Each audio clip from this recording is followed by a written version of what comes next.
Hi guys, I'm going to show you how to make a perler bead cake topper. After you have already got your design ready, you're going to take your parchment paper. I use these Reynolds baking sheets because they're really easy and I don't mess them up and ruin them as easily as I do with a roll. So I feel less wasteful when I use these. So just cut it along the lines. Let's speed this up here for you. And you'll have 4 little sections. So before you start ironing, you're going to fix any beads that are out of place.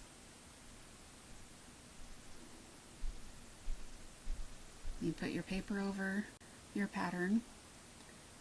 I like to set my iron on high. It's a little travel iron. It doesn't have quite as much heat as the regular irons, which is good for these because you don't want to over iron.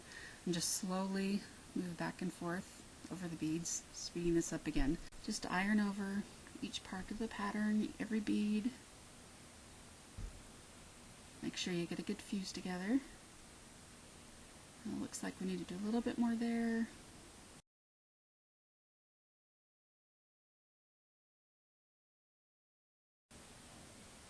Especially when I get the tips and the corners. Okay, pull it off. Now for the other side. Take another piece of parchment paper and just lay it over. And do the same thing. Paying special attention to the corners and stuff. Okay, then you're going to put a book over it so it doesn't curl up and warp. You want it flat. You wait a few minutes until that's all ready. After it's nice and cool, you're going to take off the parchment paper and you want to check each bead to make sure it's melted properly. You want it to all be fused together, especially the edges. You don't want any loose beads falling off of there. Okay, now we're going to start on our cake topper. Take these little craft sticks, just little popsicle sticks that have never been used in a popsicle. You find them at most craft stores.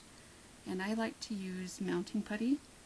They use for posters and things like this. I use them for wall decor. You just take a little piece and work it between your fingers until it gets kind of soft and pliable. Put it on your stick and on your bead sprite.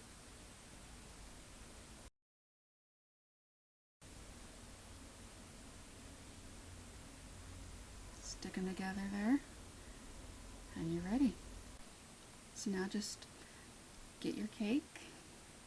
I found this one on clearance at the grocery store. I thought I'd make a really cute spring cake.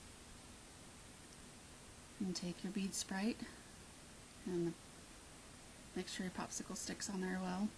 You want to push it down so the beads are touching the frosting or right above the frosting so you don't see the stick.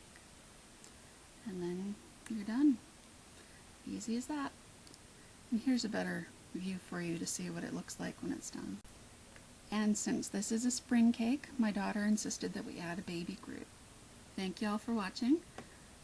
Check out more tutorials and videos and free things on my website, and stay geeky.